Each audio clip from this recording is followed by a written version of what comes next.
Os Beatles surgiram no cenário e apareceram, cheios de alegre exuberância, entre os grupos reclusos de um curso na Universidade Bangor, no país de Gales.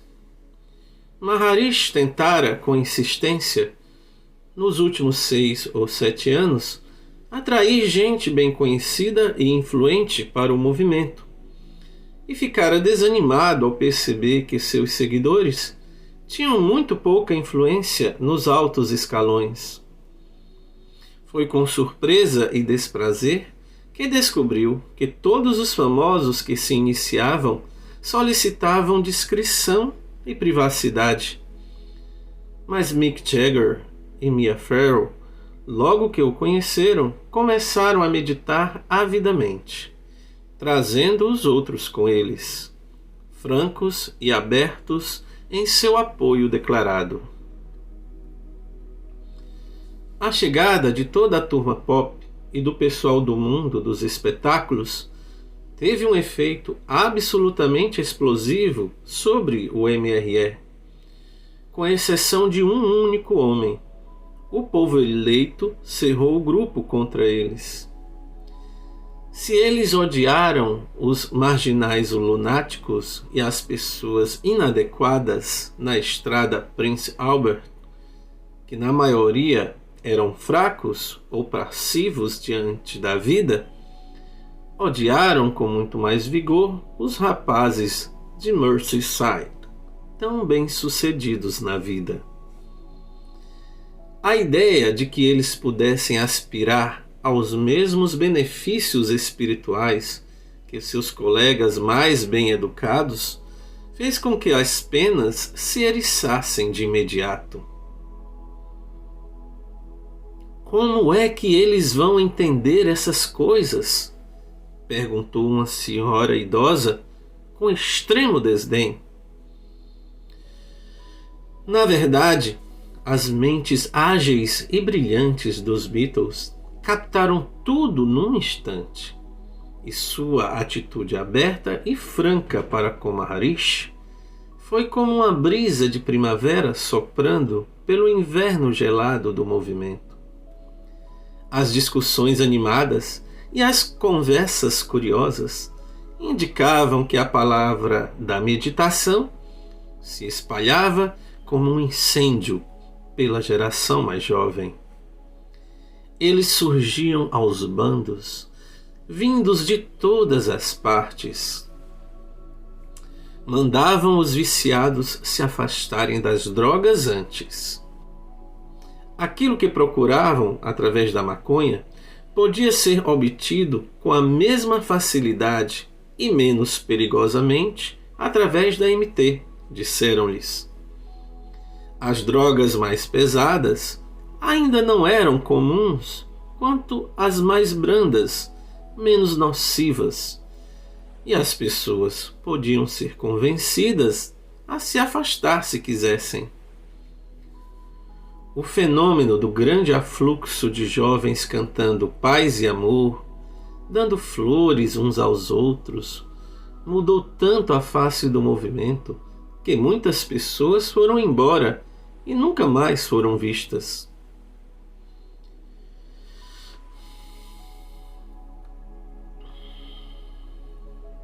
Os Beatles foram a Bangor contra a vontade expressa de Brian Epstein, seu mentor e, para todos os fins, seu criador como grupo.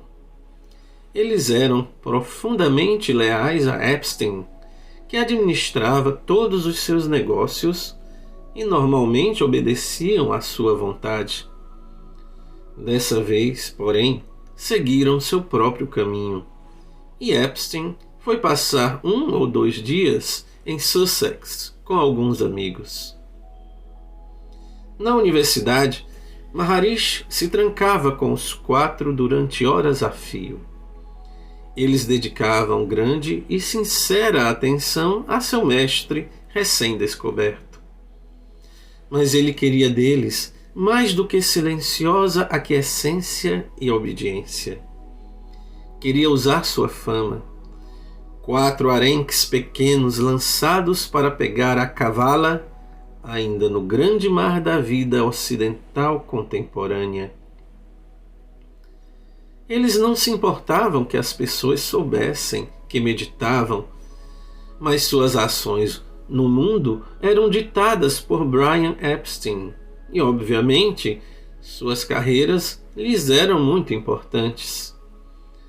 Estava claro que eles poderiam ser muito úteis para Maharishi se estivessem livres. Certa noite, enquanto ainda estava com ele em Bangor, Epstein saiu bem tarde de uma festa na casa onde estava hospedado em Sussex. E sem qualquer explicação ou motivo aparente, foi dirigindo para seu apartamento em Londres. Todos esperavam que fosse passar a noite no campo. Em seu apartamento, tomou uma grande overdose de comprimidos para dormir. Foi para a cama e não se levantou mais. Ninguém sabia que ele estava no apartamento, e passaram-se umas 48 horas, até que a porta fosse aberta com uma chave mestra e seu corpo encontrado. Os Beatles ficaram completamente arrasados. Também ficaram espantados, pois não parecia haver absolutamente qualquer razão para que ele tirasse sua própria vida numa época em que tudo estava indo muito bem. Ele dormia mal e às vezes tomava barbitúricos. No entanto, não havia dúvidas de que morrera devido a uma dose grande demais para ser acidental. Num estado de choque e pesar, incapazes de encarar a perda filosoficamente, os 4 rapazes procuraram consolo e conforto em Maharishi. Tive a impressão de que ele já sabia do ocorrido, apesar de ter sido impossível sabê-lo por meios normais. Ele não usou as palavras habituais para a situação. "Agora vocês poderão ir à Índia comigo", foi o que disse. Tive a impressão de que uma mão fria apertou meu coração quando soube disso. Refleti sobre o que observara a respeito do poder de Maharishi e de sua vontade implacável. Outras razões poderiam ter causado esse suicídio inesperado, apesar de ninguém poder saber com certeza. Porém, não consegui evitar um pensamento frequente. A existência de Epstein era um claro obstáculo para Maharishi. Sua saída do cenário removeu o principal empecilho para seus planos de usar os Beatles para levar toda a geração pop para a causa do MRE. Em poucas semanas, ele partiu para a Índia com seu grupo e os 4 rapazes, apagados e tristes, caminhando ao lado da nova figura paterna que substituíra seu velho amigo e mentor. Os grandes dias dos Beatles, como um grupo unido e bem administrado, cessaram de fato com a morte de Epstein, e o lento declínio e divisão em facções menos eficientes começou. Eles deveriam ficar no novo ashram com Maharishi para aprofundar suas experiências com a meditação até que pudessem ser enviados ao mundo como seus grandiloquentes emissários. Na verdade, após umas poucas semanas lá, 3 deles voltaram para a Inglaterra de maneira súbita e precipitada, enquanto George Harrison ficou na Índia e se tornou, durante algum tempo, aluno de cítara de Ravi Shankar. John Lennon juntou-se a Yoko Ono, cuja presença parecia ter uma natureza desagregadora. Paul McCartney encontrou Linda e Ringo também teve alguns peixes para fritar. Tempos tormentosos antes do lento declínio. A imprensa lhes perguntou inúmeras vezes, individualmente e como grupo, qual teria sido o motivo para terem desertado tão depressa de Maharishi. Foram cuidadosos e diplomáticos. Bem, afinal ele é humano. Por um momento achamos que não fosse, disseram, mas vamos continuar a meditar. Quando perguntaram ao próprio Maharishi sobre sua partida, ele respondeu: eles eram muito instáveis. Não estavam dispostos a renunciar a seu reino Beatle. Contudo, enquanto continuarem a meditar, serão meus, acrescentou com um sorriso sinistro. Nessa época, porém, o número de iniciados estava aumentando depressa, e apesar de ter perdido Jagger, Mia Farrow e uma série de nomes famosos um tanto rapidamente, seu movimento estava ganhando impulso de modo extraordinário. Ponha-os na rede, não podem escapar, disse a seus íntimos em diversas ocasiões, enquanto os números aumentavam e o dinheiro jorrava. Lila Lakshmi, a deusa da riqueza, estava trabalhando entusiasticamente a seu favor. No início da década de 1980, ele tinha dinheiro e propriedades espalhadas pelo mundo, carros, um helicóptero e uma universidade em seu nome em Freshfield, Iowa. 7.000 pessoas se reuniram a seu redor em 1984 e milhares frequentaram seus cursos na Europa e nos Estados Unidos. Observei tudo isso de lado, ouvindo as notícias dadas por alguns amigos, mas sem mais participar das atividades. Soube que as regras estavam ficando mais rígidas.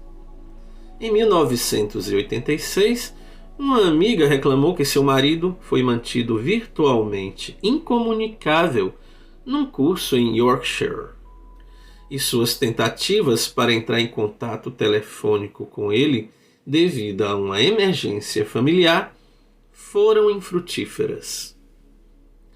Os alunos não podem ser interrompidos durante os cursos por motivo algum, a menos que seja uma questão de vida ou morte, disse-lhe uma secretária. Muito urgente. Nada é tão urgente quanto o trabalho que estamos fazendo aqui. Então vou lhe mandar uma carta registrada. Como quiser. A carta só lhe foi entregue quando estava saindo, 3 ou 4 dias depois. Ela tinha o carimbo da recepção com a data do dia seguinte ao que foi enviada, mas foi retida. Em 1987, os tribunais norte-americanos se defrontaram com um caso levantado por 3 antigos devotos e professores de MT na Universidade Maharishi de Iowa. Eles requeriam uma indenização de 64 milhões de libras a título de danos, dizendo que tinham pago milhares de dólares a Maharishi e aos cofres da universidade por aulas que os transformariam em mestres da criação. eles foram levados, passo a passo, a pagar mais por outras técnicas destinadas a ganhar poder sobre as leis da natureza e ofereceram seus serviços de ensino de graça. Após anos de estudo, eles acabaram não no nirvana, mas tomados por ansiedade, raiva, culpa e perda de memória. Eles perderam um período crucial da vida, quando deveriam estar estudando numa faculdade, seguindo uma carreira e estabelecendo relacionamentos familiares e sociais. Tudo o que conseguiram com o exercício de levitação, que faziam sentados com as pernas cruzadas, foi um rude retorno à terra e uma artrite crônica. Temendo represálias, os querelantes preencheram os papéis do tribunal usando os nomes falsos de John Doe, James Doe e Mary Doe. Poucos na Inglaterra reclamaram tão ferozmente. Estoicos levavam seus colchões até o centro de estudos, agora no Mentmore Towers, para amenizar qualquer possível rude retorno, caso realmente conseguissem decolar. Se insatisfeitos, tal como eu, simplesmente pararam com os pagamentos e iam embora. Pensei muito em Philip Devender, que deveria ser o sucessor de Maharishi quando ele eventualmente se aposentasse do mundo, e que me parecia ser um dos poucos que cresceram em estatura espiritual ao longo dos anos. Trocávamos correspondência e ele incluía algumas flores secas de um jardim ou colina da Índia, que eu mantinha numa pequena caixa de madeira perfumada. Após alguns anos, porém, não tive mais notícias dele. Até que um dia, 20 anos depois, Phillips apareceu inesperadamente em Londres. Ele estava completamente exausto. Também estava sem um tostão e tão perturbado que nem mesmo sabia onde pedir ajuda. Ele foi até o apartamento de Nina na rua Welbeck e ela o acolheu. Ele não queria ver ninguém e praticamente ninguém soube de sua chegada. Tinha quase 60 anos, não tinha renda, não tinha meios de retomar sua carreira como advogado e teve de pedir dinheiro emprestado para se sustentar enquanto procurava trabalho. Ele explicou que ficou cada vez mais perturbado com os efeitos da meditação. Maharishi o mantinha em longos períodos de jejum e meditação em cavernas escuras, atividade que durou muitos anos. No final, sozinho, nas cavernas, pensei que estava ficando louco, disse. Maharishi não me deu assistência, não me deu orientação. Ele apenas riu e me disse para prosseguir. Teve experiências terríveis enquanto tentava obedecer à vontade de seu antes amado e agora indomável mestre, tal como sempre fizera, sem reclamar. Finalmente, desesperado, saiu e foi procurar Shankaracharya, que tinha acompanhado as atividades de seu antigo irmão espiritual com interesse durante algum tempo. Aparentemente, o Shankaracharya o teria aconselhado a partir, fugir discretamente, sem deixar que Maharishi soubesse disso até que fosse tarde demais para deter sua saída do ashram.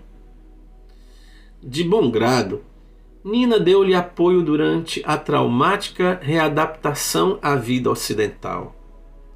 Mais tarde, Incapaz de encontrar coisa melhor, arrumou emprego como garçom num restaurante japonês em Londres. Vivendo de modo frugal e economizando a maior parte de seu salário, acumulou o suficiente para pagar suas dívidas e para comprar uma passagem para as Filipinas, onde tinha uma irmã. Ele disse a Nina que iria escrever, mas nunca o fez. Deu a impressão de ser um homem completamente acabado. Mais ou menos nessa mesma época, surgiu algo no noticiário que me espantou muito. De uma hora para outra, Lennon denunciou Maharishi numa entrevista coletiva nos Estados Unidos, em parte pelo fato de manter, ao que parece, uma considerável atividade sexual. Houve um grande diz-que-diz a respeito de ele ter tentado estuprar Mia Farrow e outras mulheres e coisas assim, ele disse. Ficamos discutindo a noite toda. Foi verdade ou não? Fomos ver Maharishi, todo o bando, no dia seguinte. Eu fui o porta-voz. Eu disse, estamos indo embora. Ele me deu uma olhada como quem diz, vou matá-lo, seu canalha. Por causa desse olhar, percebi que tinha plantado verde e colhido maduro. Apesar de haver uma tradição em torno do erotismo religioso na Índia, Maharishi veio de uma linha de irmãos espirituais celibatários, que negam o corpo e têm poucas necessidades físicas. Quando o conhecemos, ele comia pouco, dormia pouco, usava poucas roupas para se proteger do frio, tinha poucos bens. Ele parecia todo espírito, todo luz. Não creio que qualquer um de nós que esteve com ele e cuidou dele nessa época jamais o associasse à sexualidade. Ele não nos tocava, nós não o tocávamos. Ele era tão assexuado quanto um bebê. Contudo, quando a história surgiu, alguns começaram a relembrar essa época, analisando pela primeira vez o significado de um período em que ele começou a trancar sua porta à tarde, enclausurado com alguma jovem. Apesar da influência hipnótica ter aparentemente nos deixado inconscientes daquilo que acontecia na época, pensávamos que ele tivesse ministrando aulas especiais a devotos escolhidos. Agora percebíamos algo diferente. Havia um certo tipo de garota, com olhos grandes e pele clara, por quem o indiano de pele escura se sentia frequentemente atraído. Víamos agora algo que ele tentou ocultar. Ele foi se afastando da tradição sagrada de seus mestres à medida que as necessidades mundanas foram tomando conta dele. John Lennon foi o único dos Beatles que falou aberta e francamente sobre essas coisas, apesar de não fazê-lo antes de se passarem alguns anos após terem se afastado dele. Os outros sempre usaram tato e discrição ao responder a perguntas sobre o guru risonho. Eles ainda estão vivos, mas Lennon, defrontando-se com um assassino louco e misterioso que aparentemente acreditava ser o próprio e verdadeiro John Lennon, morreu, tal como Brian Epstein, de forma prematura e inexplicável. É possível que sua vida tenha chegado a seu término natural. Entretanto, lembrando-se do puro ódio e raiva que saíam dos olhos de Maharishi, até hoje tenho arrepios quando penso nisso. Há homens a quem ofendemos por nossa conta e risco, como disse Eliphas Levi. Faço o sinal da cruz, lembrando-me do poder da flecha no arco.